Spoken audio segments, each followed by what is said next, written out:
Good morning and a very warm welcome to you to our service. It's lovely to see you all. Just a few notices before we start, and most of them are on your notice sheet. So we are going into a different mode now with the summer, so we're no longer having Camau Bach during the summer, and also the choir term has come to an end, so our sung services are only now going to be on a Thursday and on a Sunday. And you will see that most of our choir are on holiday again, and it's Sam who's going to be our cantor for our service this morning. And as you can see on the notice sheet, we have got a musical production called City of Refuge, which is going to be held during the October half-term holiday.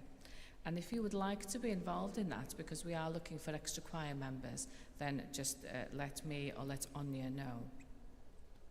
There's also a summer fete at Eglwys y Groes on Saturday, the 1st of August. And also just some staffing news. Our operations manager is moving on, Thomas Dobson, and we wish him very well for the future. And as a result of this, we are looking for a very interim short-term director of finance. So if you know of anybody who's looking for work for a couple of months as an interim director of finance, then the advert is on our website and on the diocesan website. So now we spend a moment or two just preparing ourselves for our worship.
the name of the Father, and of the Son, and of the Holy Spirit.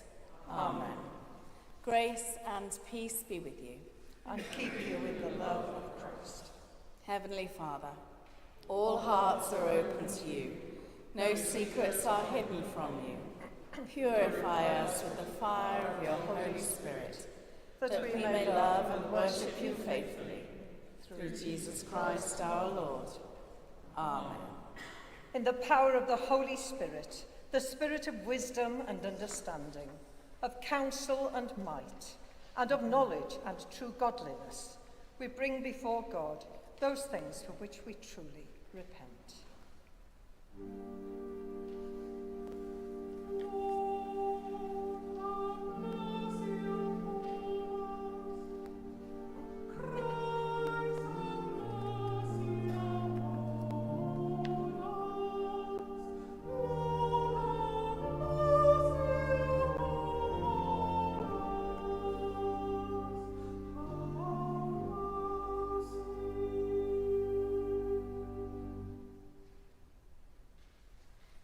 Heavenly Father, we have sinned in thought, word and deed, and have failed to do what we ought to have done.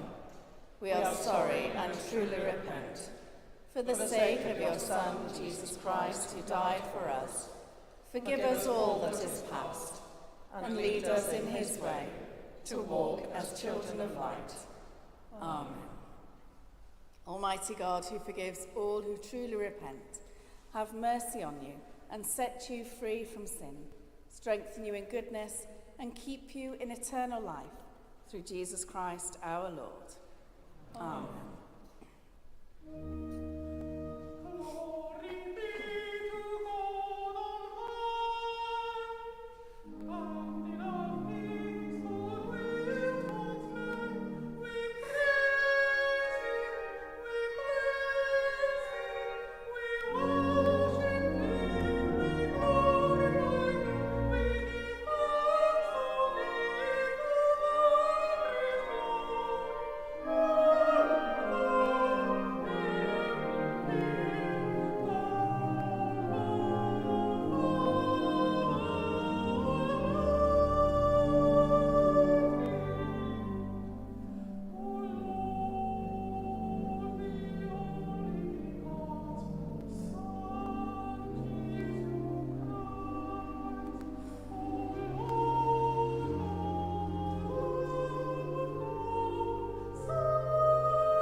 Let us pray. Lord of all power and might, the author and giver of all good things, graft in our hearts the love of your name, increase in us true religion, nourish us with all goodness, and of your great mercy keep us in the same. Through Jesus Christ, your Son, our Lord, who is alive and reigns with you in the Holy Spirit, one God, now and forever. Amen.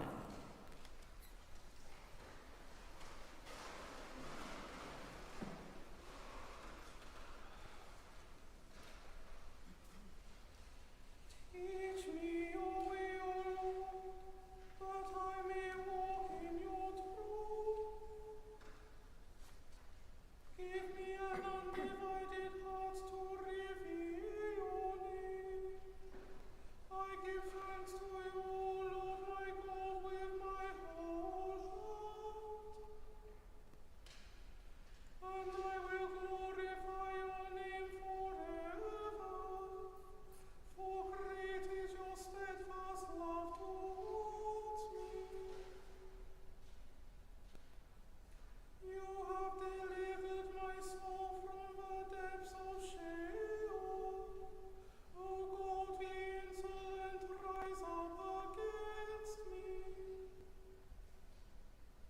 A band of ruffians seeks my life, and we do not set you before them. But you, Lord, are a God merciful and gracious,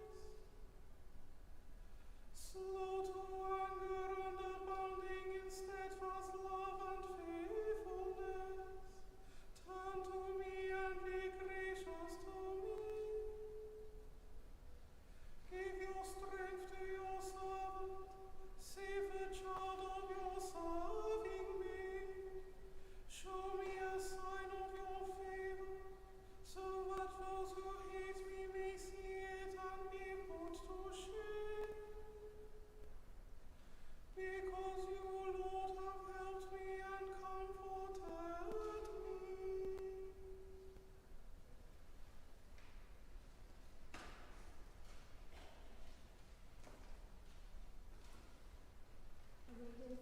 St. Paul to the Romans. So then, brothers and sisters, we are debtors, not to the flesh, to live according to the flesh. For if you will live according to the flesh, you will die. But if by the Spirit you put to death the deeds of the body, you will live. For all who are led by the Spirit of God are children of God. For you did not receive a spirit of slavery to fall back into fear, but you have received a spirit of adoption. When we cry, Abba, Father, it is that very Spirit bearing witness with our spirit that we are children of God. And if children, then heirs, heirs of God, and joint heirs with Christ. If, in fact, we suffer with him, so that we may also be glorified with him. I consider that the sufferings of this present time are not worth comparing with the glory about to be revealed to us. For the creation waits with eager longing for the revealing of the children of God. For the creation was subjected to futility, not of its own will, but by the will of the one who subjected it, in hope that the creation itself will be set free from its bondage to decay and will obtain the freedom of the glory of the children of God. We know that the whole creation has been groaning in labour pains until now. And not only the creation, but we ourselves, who have the first fruits of the Spirit, groan inwardly while we wait for adoption, the redemption of our bodies. For in hope we were saved.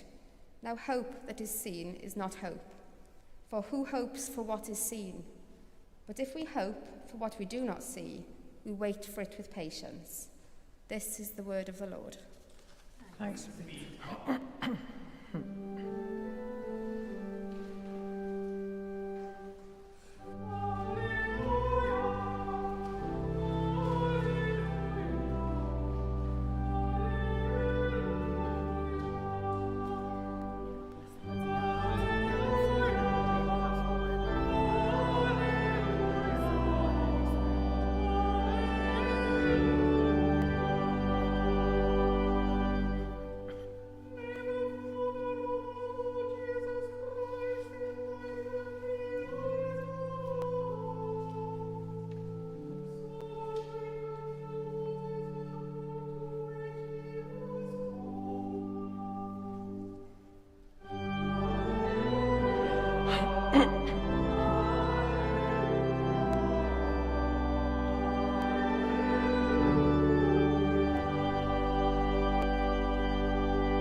The Lord be with you.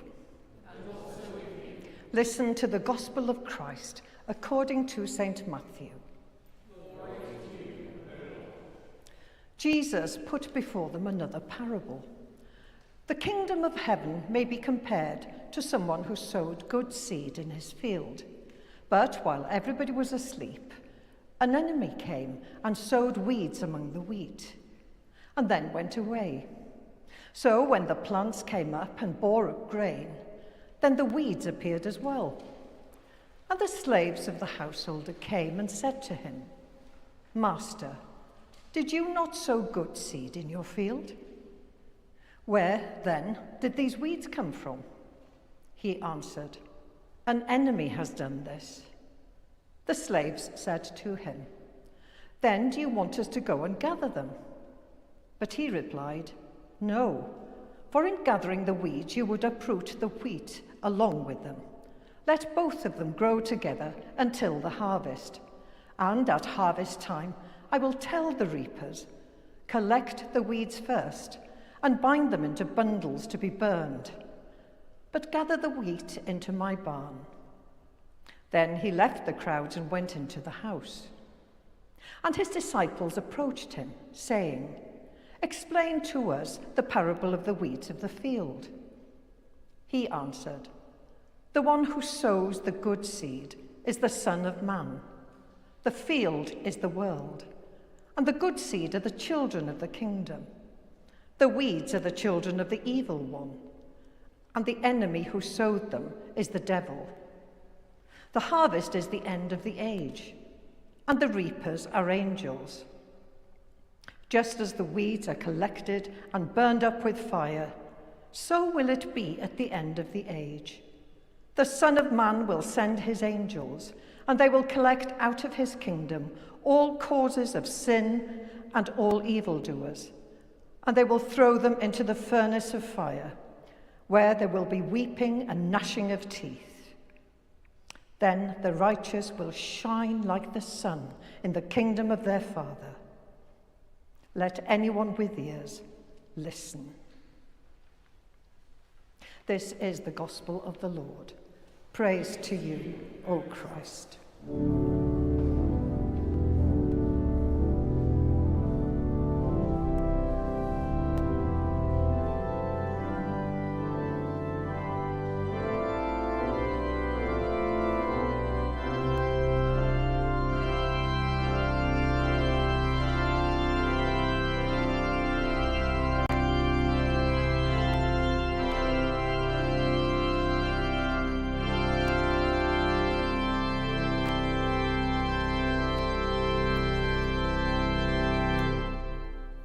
May I speak in the name of God, Father, Son, and Holy Spirit. Amen.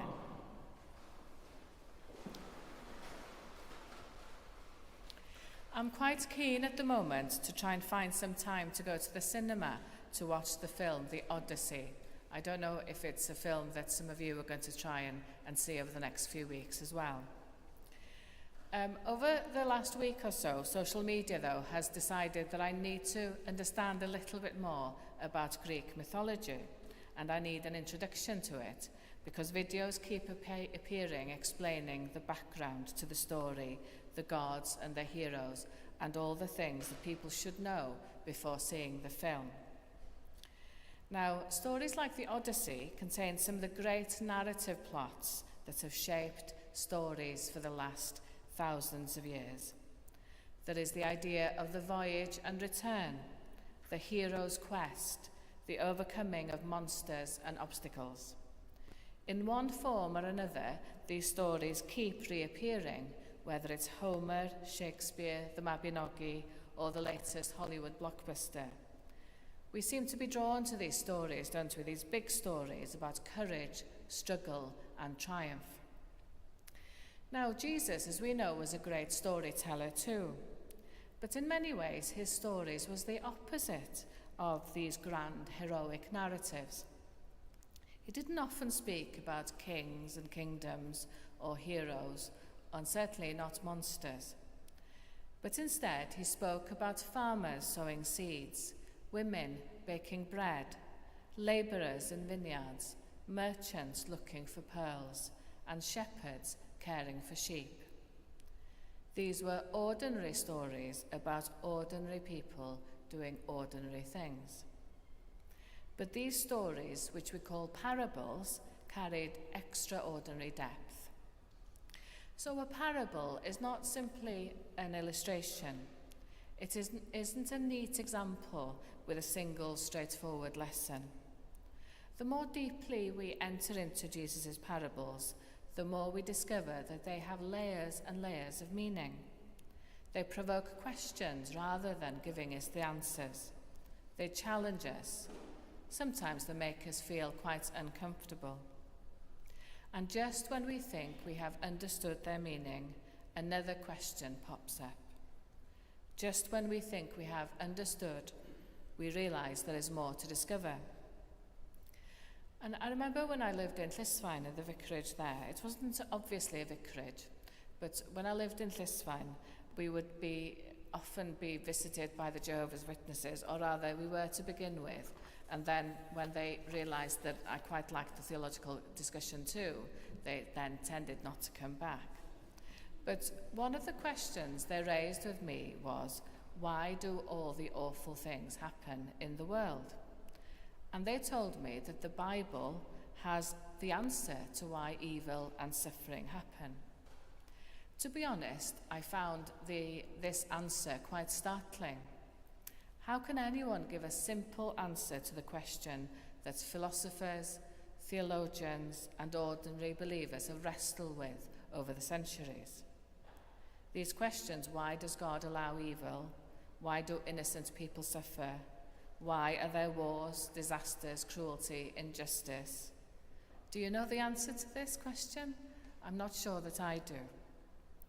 Because surely they deserve a bit more of engagement with and grappling with, rather than a neat sentence or a tidy slogan. It's certainly one of the questions that I've struggled with over the years. And perhaps that's why this gospel reading we've had today is really important. Jesus tells the story of a field where both wheat and weeds are growing together. The servants are confused. The farmer sowed good seed, so why are the weeds there? And then comes the obvious question, shouldn't we just pull out the weeds immediately? If the weeds are harmful, they should be removed straight away. But the master refuses. Because, he says, if the servant starts pulling up the weeds now, they may also uproot the wheat. Because the roots have become intertwined, the risk of damaging the good crop is too great. So the wheat and the weeds must grow together until the harvest. So this is quite a striking image, isn't it? And the question behind the parable is this: why doesn't God immediately eliminate evil? Jesus' answer is not a complete explanation. In fact, one of the remarkable things about this parable is that it does not solve the problem of evil once and for all. Rather, it acknowledges the reality that good and evil coexist in the world for a time. God sees the whole picture in a way that we don't. The parable promises that evil does not have the final word. There will be a harvest. There will be justice. There will be judgment. And God will ultimately bring all things right. But that day is not yet. Because we live in the meantime, we live in the middle of things. We live in the field where wheat and weeds are still growing side by side. And perhaps that explains our experience of our lives. For life rarely divides neatly into good people and bad people, right decisions and wrong decisions. Most of us discover that reality is far more complicated than that. And the great issues of our day, are there any easy answers to them? I don't think there are. War, climate change, migration, poverty, assisted dying, economic justice. Maybe some of these issues may seem quite straightforward if we view them from a distance, but if we are having to make decisions about them, or if we were having to make decisions about them, we would soon find that the reality was more complicated. The older I get, the less convinced I am by easy answers. Perhaps that is why I feel so much at home in the Anglican tradition. We recognise that our faith involves living with the questions. We acknowledge that faithful Christians can disagree. If it was easy, we would all have the same view, but clearly we don't. We understand that certainty is not the same as faith. And sometimes there are no easy answers, and I think that this parable teaches us that. Life contains joy and sorrow, love and loss, hope and disappointment. We can often encounter beauty and brokenness at the same time, the wheat and the weeds growing together, not just in our world, but in our hearts. Yet we continue to trust that God is at work, even when we cannot fully see what he is doing, even when we don't fully understand. As St. Paul writes in his first letter to the Corinthians, "For now we see in a mirror dimly, but then we will see face to face. Now I know only in part, and now faith, hope, and love abide. The greatest of these is love." So we don't see the full picture, we know only in part. And that isn't a failure in our faith, that's just reality. Faith does not require us to have all the answers. Faith means trusting in God even when the answers remain hidden. It means continuing to live with hope and uncertainty. It means refusing to give up on love in a world that can often seem confusing or frightening. So perhaps living with the questions isn't such a problem after all. Perhaps living with the shades of grey is what it means to be a human being. The important thing is that we live faithfully, patiently, and compassionately while we wait for God's harvest. Above all, as Paul reminds us, as long as we do it with love. In the name of God, Father, Son, and Holy Spirit, Amen.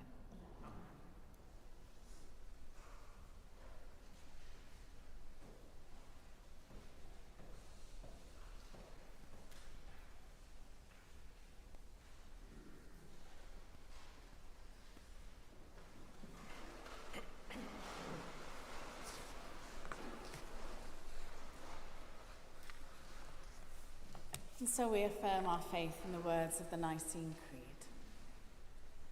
We believe in one God, the Father, the Almighty, maker of heaven and earth, of all that is seen and unseen.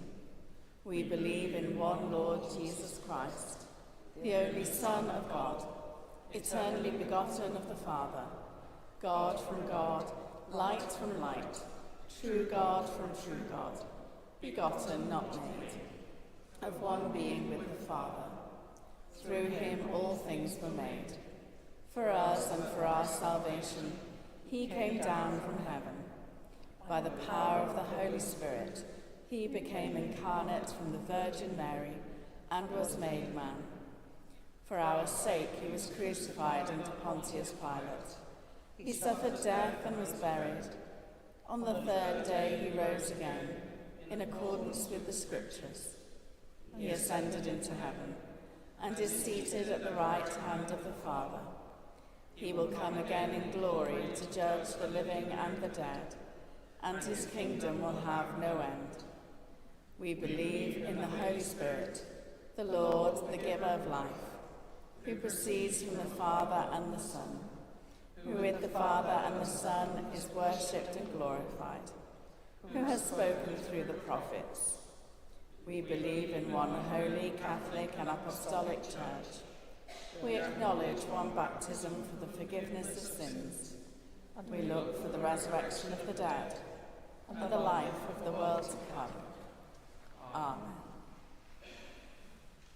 We pray for the Church and for the world and give thanks to God for his goodness.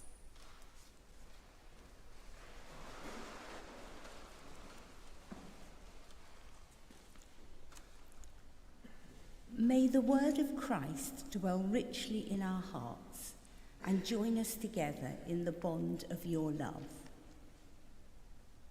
Lord, we pray for your church here and throughout the world. We ask for your blessing on all who minister, work, worship and volunteer in the cathedral and Eglwys y Groes. Open our hearts to the ways you reveal your grace. Grant us the grace to hear your call and help us to follow you wherever that may lead. We pray that we may feel your everlasting arms encircling us and trust always in your loving purpose. Lord, in your mercy.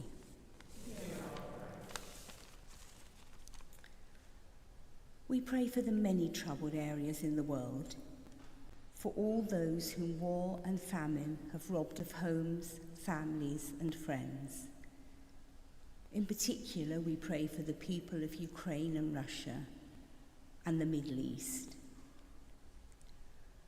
We pray for all who bear the responsibility of leadership, all who are working for peace and for an end to hunger, poverty, injustice and oppression. We pray for peace, not peace that is absent from struggle or blind to injustice, but peace that makes the whole that is now broken whole again. Lord, in your mercy.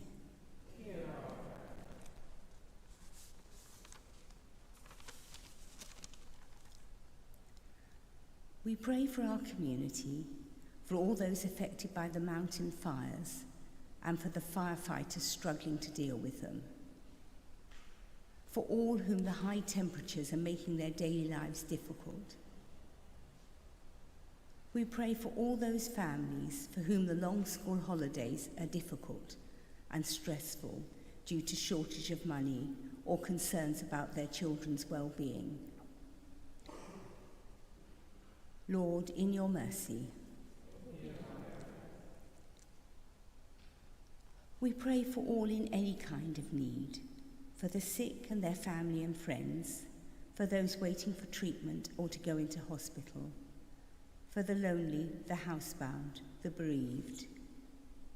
In particular today, we pray for Elmer, Simon, and Mavis. We give thanks for all who work to bring wholeness and healing in hospitals, hospices, nursing homes, and in people's own homes. We ask that you will strengthen and support them. Lord, in your mercy.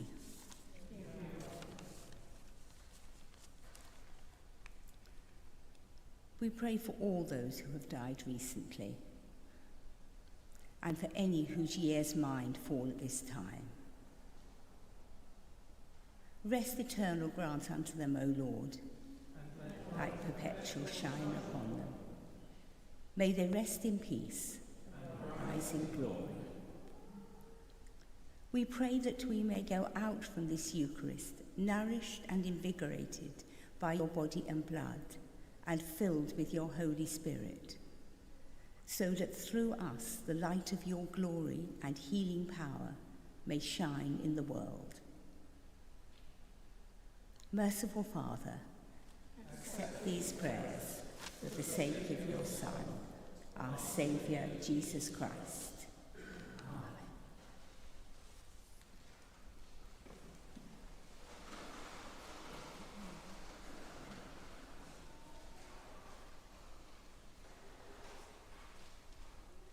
Christ is our peace. He has reconciled us to God in one body on the cross.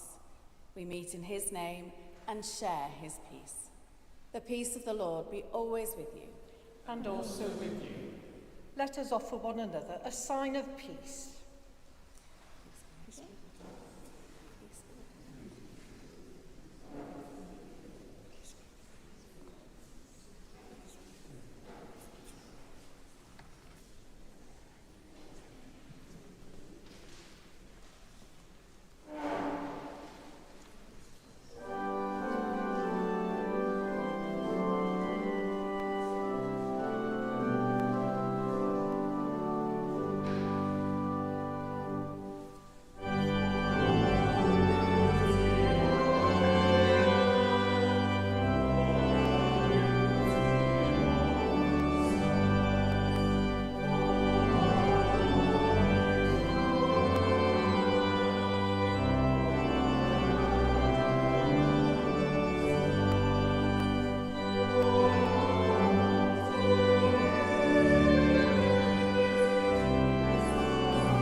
Blessed are you, Lord God of all creation. Through your goodness we have this bread to offer, which earth has given and human hands have made. It will become for us the bread of life. Blessed be God forever. Blessed are you, Lord God of all creation. Through your goodness we have this wine to offer, fruit of the vine and work of human hands. It will become our spiritual drink. Blessed be God forever. The Lord be with you. And also with you. Lift up your hearts. We lay them to the Lord. Let us give thanks to the Lord our God. It is right to give our thanks and praise. It is always right, wherever we are, to thank you and to praise you, God our Father and King forever, through Jesus Christ, your Son. Through him you made us and the whole universe. When your Holy Spirit came to Mary, Jesus was born as one of us. He loved us so much that he died for us. On the first Easter day you raised him to life, and death and evil were conquered forever. At Pentecost you gave the Holy Spirit, as Jesus promised, to help us to live as your children. So here on earth, with all the angels and archangels, and with everyone in heaven, we praise your name and sing.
Father in heaven, listen to the prayer we make in Jesus' name. Through the Holy Spirit's power, gentle as a dove, may this bread and this wine be for us, Jesus' body and blood. Father, we remember when Jesus had supper with his friends the night before he died. He took bread, he thanked you, broke it, gave it to his friends and said, "Take this and eat it. This is my body given for you. Do this to remember me."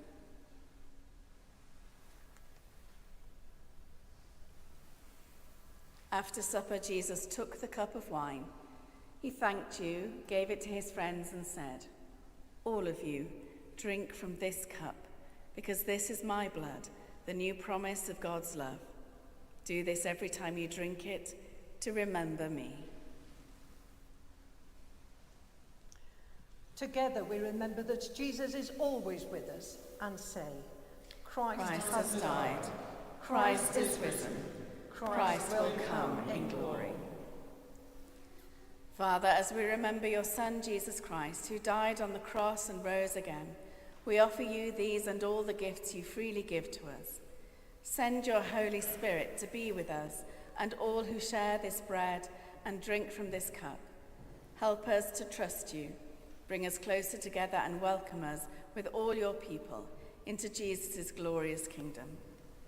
All honor and glory belong to you, Father, through Jesus, your Son, with the Holy Spirit, one God, forever and ever. Amen.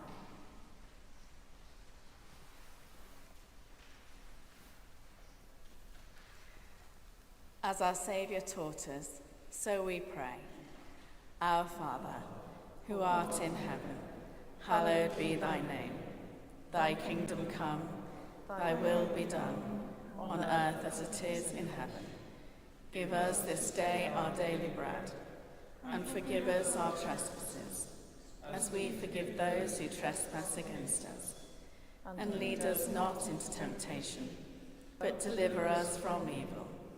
For thine is the kingdom, the power and the glory, forever and ever. Amen.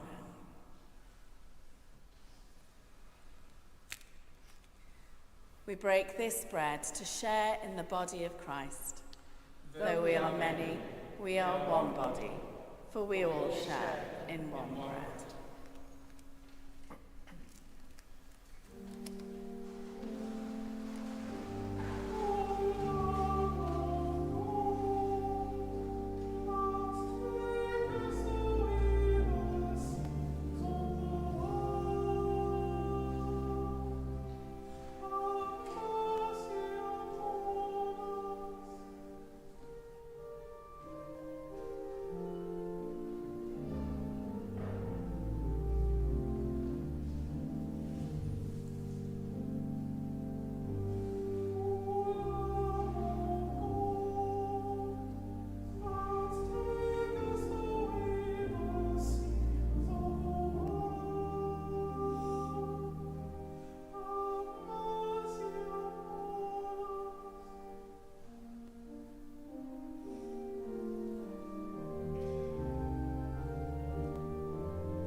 God's holy gifts for God's holy people.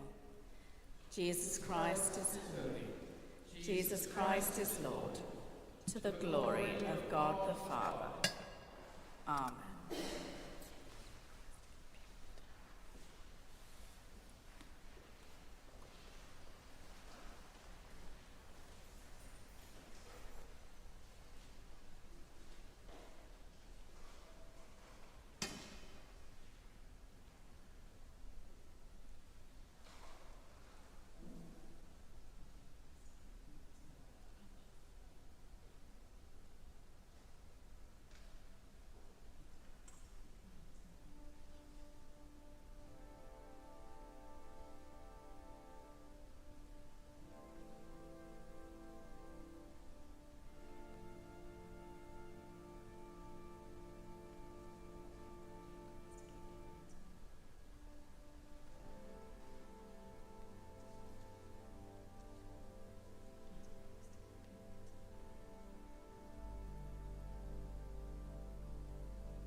Give thanks to the Lord, for he is gracious.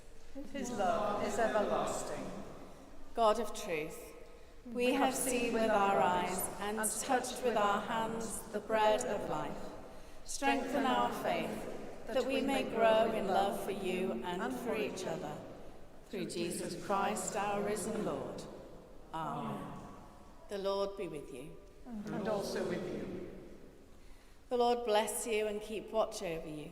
The Lord's face shine on you and be gracious to you. The Lord look lovingly on you and give you peace. And the blessing of God Almighty, the Father, the Son, and the Holy Spirit be amongst you and remain with you always. Amen. Go in peace to love and serve the Lord. In the name of Christ.